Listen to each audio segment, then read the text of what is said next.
The country store during the war. As I walk and look around at the supermarket store, I recall my boyhood days during the big war. There's no resemblance to what we now see, for a different inventory was then presented to me. A whole stalk of bananas would be hung from the wall.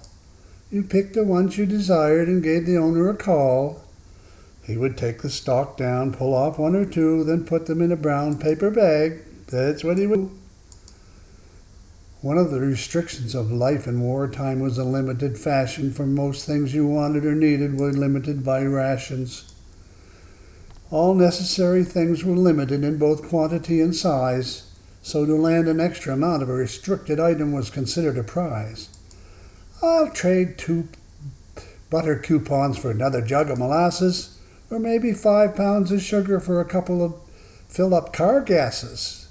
The local village black markets started to form and survive while the country was waiting for world peace to arrive. We'd like some peanut butter, perhaps maybe a pound. The manager would take a big spoon and from a big vat quite round and place some brown oiled paper he'd taken from a roll by the scales, weigh it and place it one from a stack of his soft paper pails. Could you please tell me what day the molasses comes in? I will leave my jug and put it with the others in the bin. Let me have a check and a very quick look to see if you got enough coupons in this month's ration book. The local store manager was also the owner back then. He was there not just to serve you, but was also your friend. Hey, psst, come over here. I got a surprise for you today. Meant maybe a rare treat was coming your way. That was the day you were so glad you made that stop, or if you had 10 cents, you got a bar and a bottle of pop. For then the O. Henry bars were only 5 cents, no more. Same price for the pop and the Coca-Cola ice just by the front door. Outside the door by the corner where one would pass, there you'd choose to fill up your car with red, blue, or gas. But first you had to take the handle and just pump at will, and watch the graduations on the glass until you had your fill, then take off the cap and place the hose from the pump's reservoir and let the gravity drain the fuel till you could see it no more. Then find your ration coupon before you go inside to pay, for the cost of gas was about 23 cents for a gallon that day.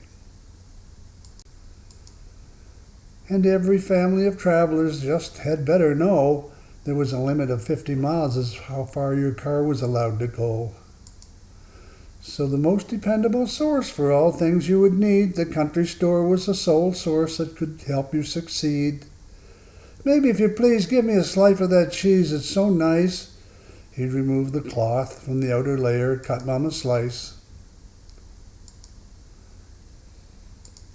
There in the corner behind the counter was the Robin Hood flour.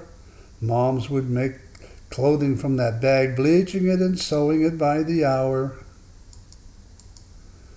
Materials were scarce during the war.